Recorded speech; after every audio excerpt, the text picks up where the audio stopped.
আসসালামু আলাইকুম ভিউয়ার্স। আজকে আমি রান্না করব পাস্তা। তবে এই পাস্তায় ক্রিম ব্যবহার করেছি একটু অল্প পরিমাণে। যারা পাস্তাতে বেশি ক্রিম পছন্দ করেন তারাও এই রেসিপিটা ফলো করে রান্না করে নিতে পারবেন। আমি এই রেসিপিতেই বলে দেব যে বেশি ক্রিম ব্যবহার করলে কিভাবে করতে হবে, আর অল্প ক্রিমি করে রান্না যদি করেন তাহলে এরকম করে নিতে হবে। পাস্তা রান্নার জন্য আজকে এখানে 2 রকমের পাস্তা নিয়েছি। আপনারা যে কোনো এক রকমের পাস্তা ব্যবহার করেও এভাবে পাস্তা রান্না করতে পারবেন। তবে 2-3 রকমের পাস্তা একটু মিক্স করে রান্না করলে পাস্তাটা দেখতে ভালো লাগে।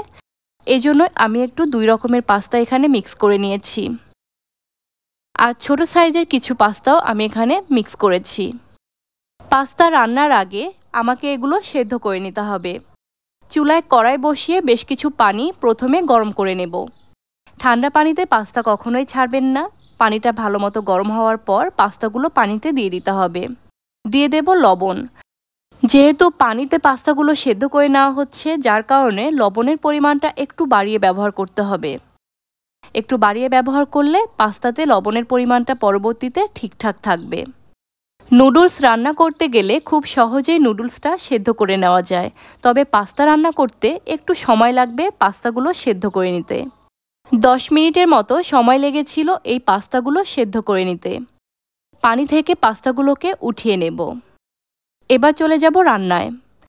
কড়াইয়ে দিয়ে দেব 1 চামচ বাটার, 1 চামচ রসুন কুচি, দিয়ে দেব 2 টেবিল চামচ পরিমাণে সাদা তেল। এই পর্যায়ে চুলার ফ্লেমটাকে অবশ্যই কিন্তু লো আর মিডিয়ামের মাঝামাঝি রাখতে হবে। বেশি জোরে তাপ দেওয়া যাবে না। এখানে বড় সাইজের একটা পেঁয়াজ কুচি দিয়ে দেব। রসুন আর পেঁয়াজ কুচি হালকা করে ভেজে নেওয়ার পর এখানে দিয়ে দেব ময়দাটা আমি 2 চামচ পানির সাথে মিক্স করে ব্যবহার করেছি। ময়দা অ্যাড করা হয়ে গেলে এখানে তারপর দিয়ে দেব 1/2 কাপ পরিমাণে জাল করে রাখা লিকুইড মিল্ক। এবার এই দুধের সাথে ময়দাটাকে ভালোমতো মিক্স করব। এই ময়দাটা দুধের সাথে ভালোমতো মিক্স করলেই সুন্দর একটা ক্রিমি ভাব চলে আসবে। এবার এখানে প্রয়োজনীয় মশলাগুলো অ্যাড করব। দিয়ে দেব 1/2 চামচ চিলি ফ্লেক্স, 1/2 চামচ দিয়ে দেব অরিগানো, আর 2 চিমটি পরিমাণে ব্যবহার করব গোলমরিচের গুঁড়া। আরও দিয়ে দেব 1 চামচ পরিমাণে চিনি। আমি কিছু গাজর কিউব করে কেটে রেখেছিলাম, সেগুলোও দিয়ে দেব। এখন সবগুলো উপকরণ একসাথে বেশ কিছুক্ষণ নেড়েচেড়ে মিক্স করে নেব।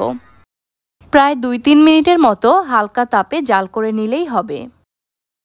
এবার এখানে সেদ্ধ করে রাখা পাস্তাগুলো দিয়ে দিতে হবে। আমি একটা ডিম আগে থেকে ভেজে রেখেছিলাম, সেই ডিমটাও আমি এখানে দিয়ে দেব। পেঁয়াজ মরিচ ছাড়া শুধুমাত্র লবণ দিয়ে ডিমটা ভেজে রেখেছিলাম।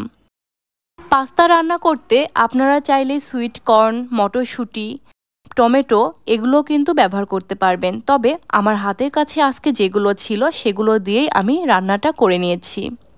যদি আপনারা বেশি ক্রিম সহ পাস্তা খেতে পছন্দ করেন তাহলে বাটারের পরিমাণটা, দুধের পরিমাণ আর সেই সাথে ময়দার পরিমাণটা একটু বাড়িয়ে ব্যবহার করতে হবে। তাহলে ক্রিমটা বেশি হবে, আর পাস্তাটা ক্রিমের সাথে মিক্স করলে পাস্তাটা বেশি ক্রিমি মনে হবে। এভাবে রান্না করলে পাস্তা খেতে কিন্তু অনেক ভালো লাগে।